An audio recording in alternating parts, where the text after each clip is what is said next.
नमस्कार दोस्तों। रामपुर नाम का एक जिला था जो कहने को तो सीधा सादा था, पर यहाँ के कानून के रास्ते बड़े टेढ़े मेढ़े थे।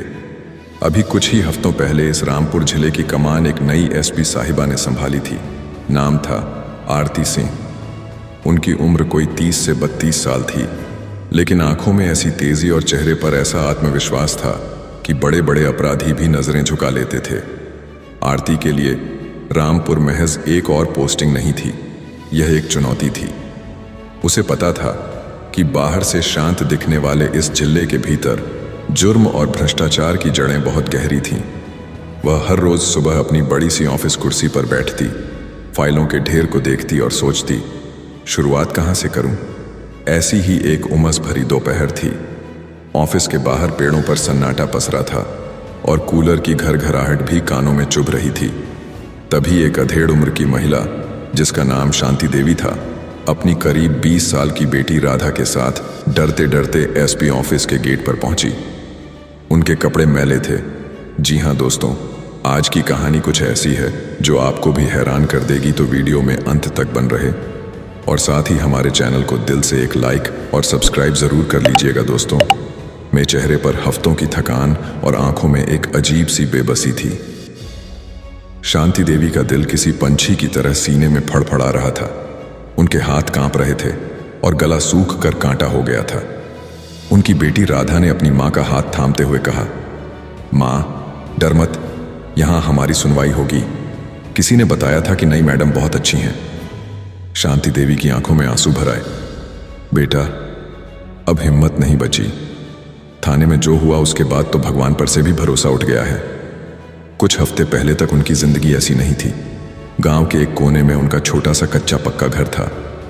शांति देवी दूसरों के खेतों में मजदूरी करती और राधा पढ़ाई के साथ साथ घर के काम में अपनी मां का हाथ बंटाती थी। उनकी दुनिया छोटी थी पर खुशियों से भरी थी।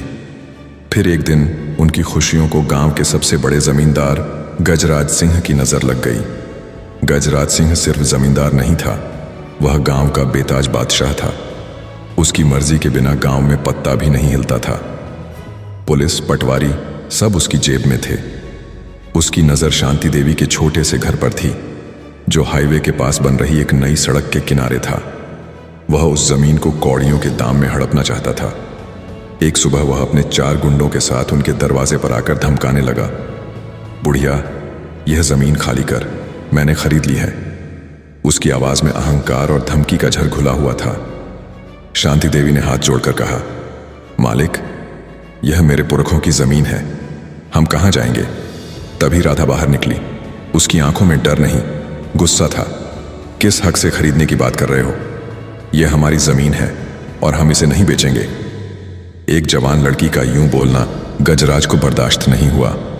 उसने राधा का हाथ पकड़ लिया और बोला, बड़ी जुबान चलने लगी है तेरी, जुबान खींच लूंगा। और सुन, कल तक यह घर खाली नहीं हुआ तो तुझे उठाकर ले जाऊंगा और तेरी मां को इसी घर के साथ जला दूंगा।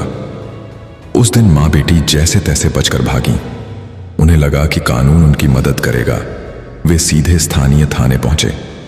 वहां का थानेदार था इंस्पेक्टर भीम सिंह। भीम सिंह अपनी तोंद और मूंछों के लिए पूरे इलाके में मशहूर था। उसकी वर्दी पर लगे सितारे चमक रहे थे, पर उसकी आत्मा पर भ्रष्टाचार की मोटी परत जमी हुई थी। उन्होंने अपनी बीती सुनाई। भीम सिंह ने उनकी कहानी सुनी जैसे कोई मजेदार किस्सा सुन रहा हो। उसने उन्हें घंटों बिठाए रखा, फिर चाय पी, पान खाया और आखिर में बोला, देखो, गजराज सिंह इलाके के इज्जतदार आदमी हैं। तुम लोग उन पर झूठा इल्जाम लगा रही हो। जाओ, घर जाओ और उनसे माफी मांग लो। शांति देवी उसके पैरों पर गिर पड़ी। साहब, हमारी इज्जत का सवाल है, हमारी FIR लिख लीजिए। तभी थाने का दरवाजा खुला और गजराज सिंह ऐसे अंदर आया जैसे वह उसका अपना घर हो। उसने आते ही भीम सिंह के कंधे पर हाथ रखा और हंसते हुए बोला, क्या इंस्पेक्टर साहब, इन भिखारियों की पंचायत कर रहे हो? मैंने कहा था ना, ये नहीं मानेंगे। भीम सिंह तुरंत कुर्सी से खड़ा हो गया। अरे मालिक, आप आइए, बैठिए। मैं तो बस इन्हें ही समझा रहा था कि आपकी शान में गुस्ताखी ना करें।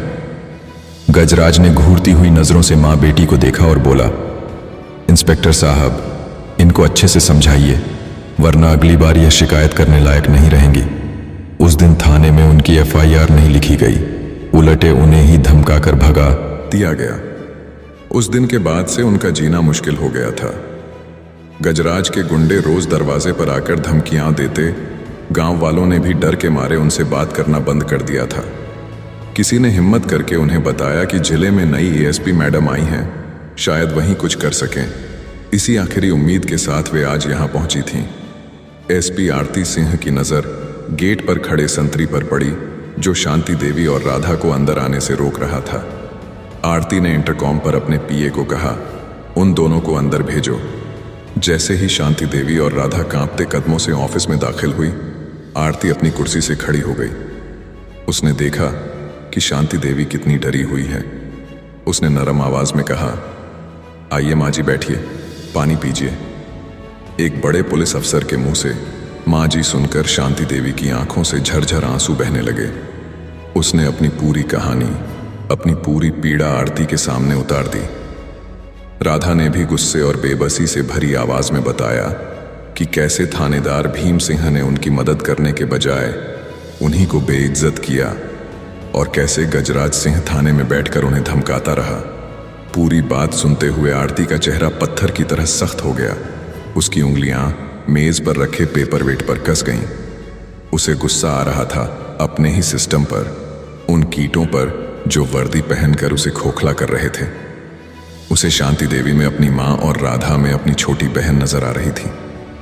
उसे याद आया कि कैसे बचपन में उसने एक बेईमान पुलिस वाले को उसके पिता को परेशान करते देखा था। उसी दिन उसने ठान लिया था कि वह इस सिस्टम का हिस्सा बनेगी, लेकिन इसे बदलने के लिए। जब उन्होंने अपनी बात खत्म की तो ऑफिस में एक गहरा सन्नाटा छा गया। आरती ने एक लंबा सांस लिया।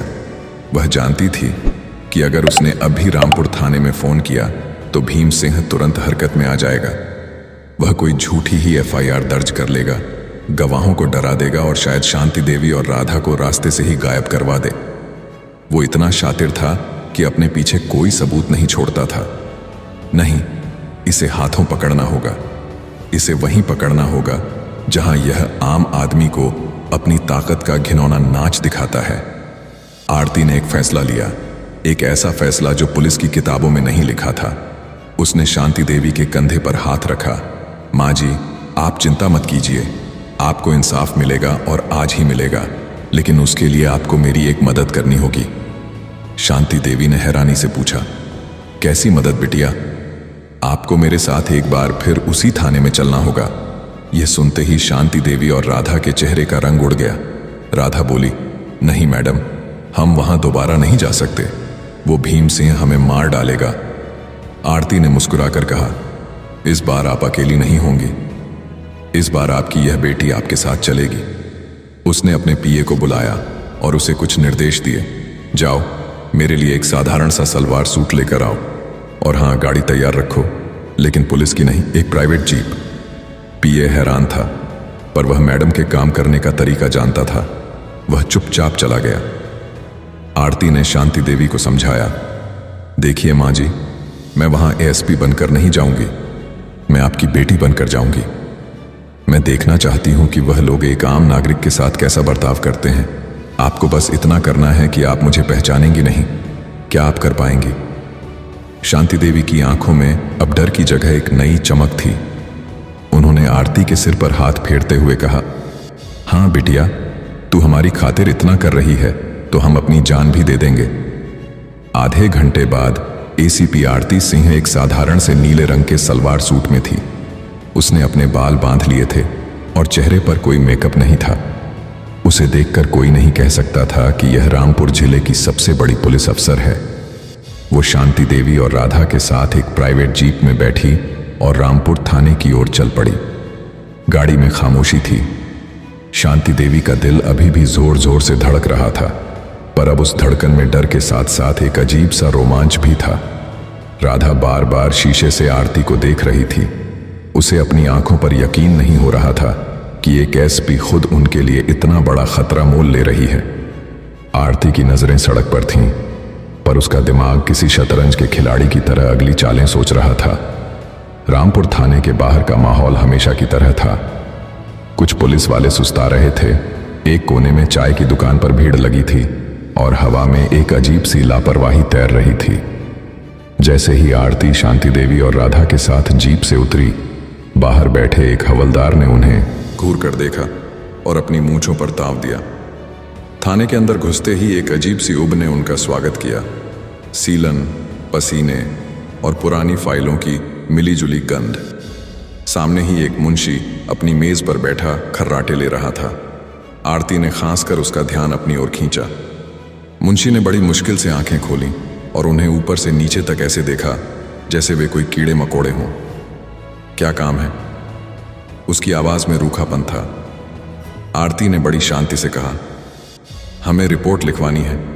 इंस्पेक्टर साहब कहाँ हैं? मुंशी ने पान की पीक थूकते हुए कहा, इंस्पेक्टर साहब बिजी हैं, कल आना। शांति देवी का डर फिर से उभरने लगा। वह पीछे हटने ही वाली थी कि आरती ने उसका हाथ पकड़ लिया। आरती ने अपनी आवाज थोड़ी ऊंची की, हमें आज ही रिपोर्ट लिखवानी है और अभी लिखवानी है। बुलाइए अपने इंस्पेक्टर साहब को। उसकी आवाज में जो दृढ़ता थी उससे मुंशी थोड़ा चौंका। उसने अंदर की तरफ आवाज लगाई, अरे कोई है? देखो ये कौन चिल्ला रहा है। अंदर के कमरे से इंस्पेक्टर भीम सिंह बाहर निकला। उसके मुंह में पान भरा हुआ था और शर्ट के ऊपर के 2 बटन खुले थे। उसने पहले तो आरती को देखा, फिर उसकी नजर शांति देवी पर पड़ी और उसके चेहरे पर एक घिनौनी मुस्कान फैल गई। अरे ओ बुढ़िया, तू फिर आ गई? मैंने मना किया था ना कि दोबारा यहां अपनी शक्ल मत दिखाना। दिमाग खराब है क्या तेरा? शांति देवी डर के मारे आरती के पीछे छिप गई। अब आरती सामने आई। उसकी आंखों में एक अजीब सी आग थी। इंस्पेक्टर साहब, आपने इनकी एफआईआर क्यों नहीं लिखी? भीम सिंह ठहाका मारकर हंसा। थाने में मौजूद बाकी पुलिस वाले भी हंसने लगे।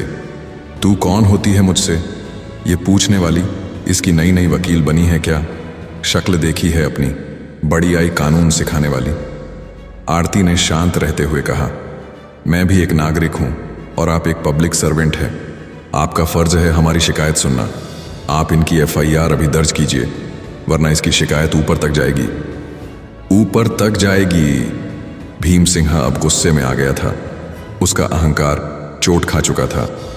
तो दोस्तों, ये कहानी आपको कैसी लगी अब खुद नीचे कमेंट बॉक्स में जरूर बताइएगा। मिलते हैं अगली को। तब तक के लिए जय हिंद, जय भारत।